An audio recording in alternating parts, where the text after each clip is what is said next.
Assalamualaikum warahmatullahi wabarakatuh. Selamat sore Bapak, Ibu, dan seluruh hadirin yang saya hormati. Perkenalkan, kami dari perusahaan People Grow HR Consulting Group.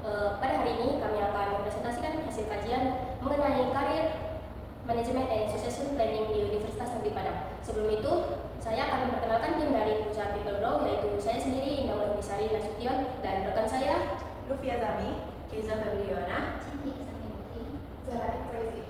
Kami telah melakukan analisis berdasarkan data kebutuhan sumber daya manusia, kekurangan dosen dan tenaga kependidikan, serta kesenjangan jabatan fungsional. Tujuan utama dari presentasi ini ialah memberikan gambaran tentang kondisi nyata sumber daya manusia Universitas Negeri Padang saat ini, permasalahan dan risiko yang ditimbulkan, serta strategi career development and succession planning yang dapat memberikan solusi. Demikian presentasi ini diharapkan dapat memberikan dukungan dan rencana strategis yang optimal untuk Universitas Negeri Padang.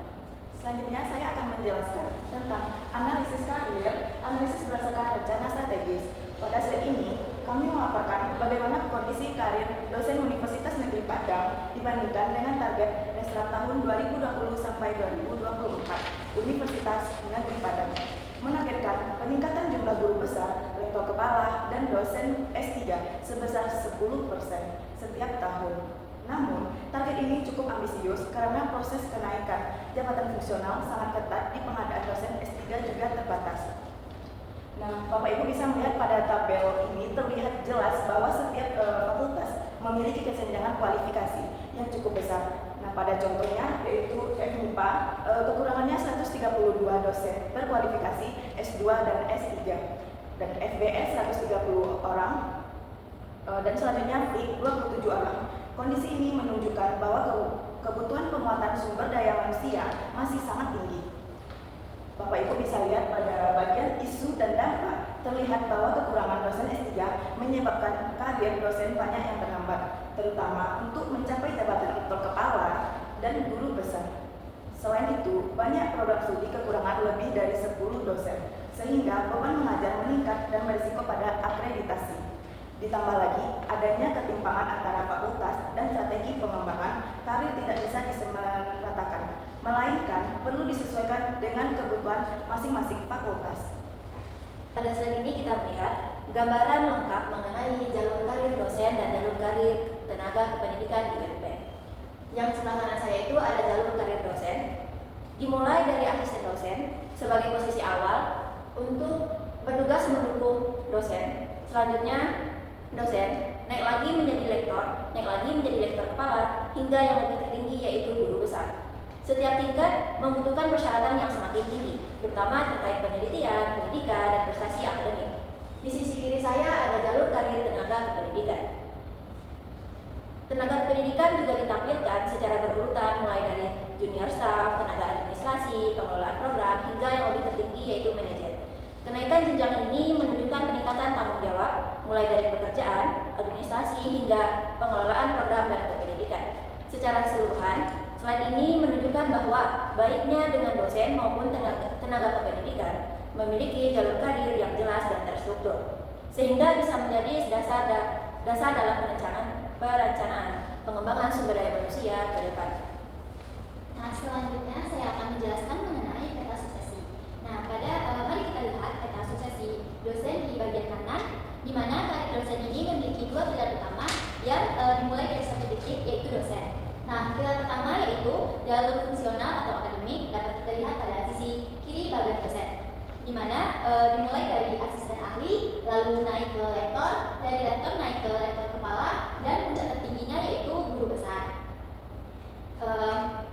Pilar ini adalah pengakuan atas kompetensi dan spesialisasi ilmiah seorang dosen. Nah, yang kedua yaitu jalur struktural atau kepemimpinan. Pilar kedua ini yaitu diisi oleh dosen yang telah memiliki kualifikasi akademik dan diangkat untuk memimpin unit kerja mulai dari tingkat paling rendah hingga tertinggi. Dapat kita lihat pada bagian ini dimulai dari sekretaris prodi, lalu naik ke atas menjadi kepala program studi, lalu naik lagi ke wakil dekan, dan puncak tertingginya yaitu dekan.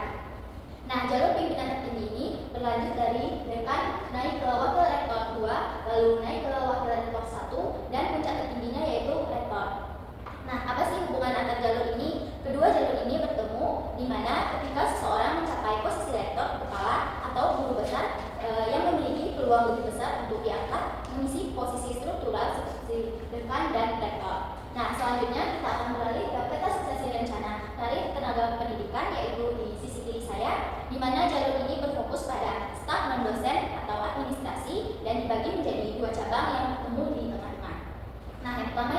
jalur administrasi yaitu di bagian kanan tadi. Ini merupakan cabang pertama adalah administrasi umum yang dimulai dari junior staff lalu naik ke tenaga administrasi. Nah, yang kedua yaitu jalur spesialis program atau proyek yaitu di sisi bagian kiri bagian pendek. Cabang kedua ini dimulai dari koordinator proyek lalu naik ke pengelola program. Nah, kedua jalur ini bertemu dan naik ke jenjang manajerial yang lebih tinggi, di mana dari tenaga administrasi jenjang selanjutnya yaitu menjadi kepala subbagian dan yang tingkat tinggi yaitu kepala bagian administrasi. Nah, dari peta ini dapat kita simpulkan bahwa peta suksesi ini memberi gambaran yang jelas mengenai potensi pengembangan karir bagi setiap individu di lingkungan UNP, baik yang bergerak di bidang akademik maupun administrasi. Peta ini menjadi panduan bagi pengembangan sumber daya manusia di masa depan. Selanjutnya saya akan menjelaskan bagaimana proses succession planning dilakukan di UMP untuk memastikan strategi selalu memiliki karakternya. Pertama, ada beberapa jabatan penting yang membutuhkan suksesi, direktur SDM, kepala fakultas, rektor kepala, dan guru besar.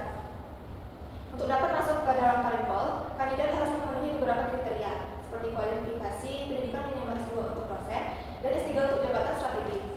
Memiliki pengalaman kerja yang cukup, serta kompetensi mengajar, penelitian, manajerial, dan kemampuan internasional. Talent pool ini berisi calon-calon potensial, misalnya dosen senior yang memiliki prestasi, rektor yang aktif meneliti, dan tenaga pendidikan yang menunjukkan kemampuan kepemimpinannya. Di tabel ini dijelaskan tahapan proses suksesi yang dimulai dari identifikasi posisi kritis, kemudian identifikasi kandidat, dilanjutkan penilaian kompetensi, pelatihan atau mentoring, dan terakhir yaitu evaluasi berkala untuk memantau perkembangan kandidat. Yang di bawahnya itu dapat dilihat rekomendasi kebijakan. Beberapa poin pentingnya, yang pertama yaitu menyusun sistem karir berbasis kompetensi agar jalur karir lebih jelas. Yang kedua, membuat program pengembangan talent untuk meningkatkan kemampuan teknis dan soft skill. Yang ketiga yaitu melakukan penilaian rutin terhadap kandidat, dan yang keempat menyediakan pelatihan kepemimpinan agar calon pemimpin siap menghadapi tantangan ke depan. Secara keseluruhan, strategi UMP adalah untuk membangun SDM yang siap menggantikan posisi-posisi penting melalui proses yang terencana dan terstruktur. Sekian presentasi mengenai karir, manajemen dan succession planning di Universitas Negeri Padang. Kami mohon maaf jika ada salah kata. Kami akhiri dengan wassalamualaikum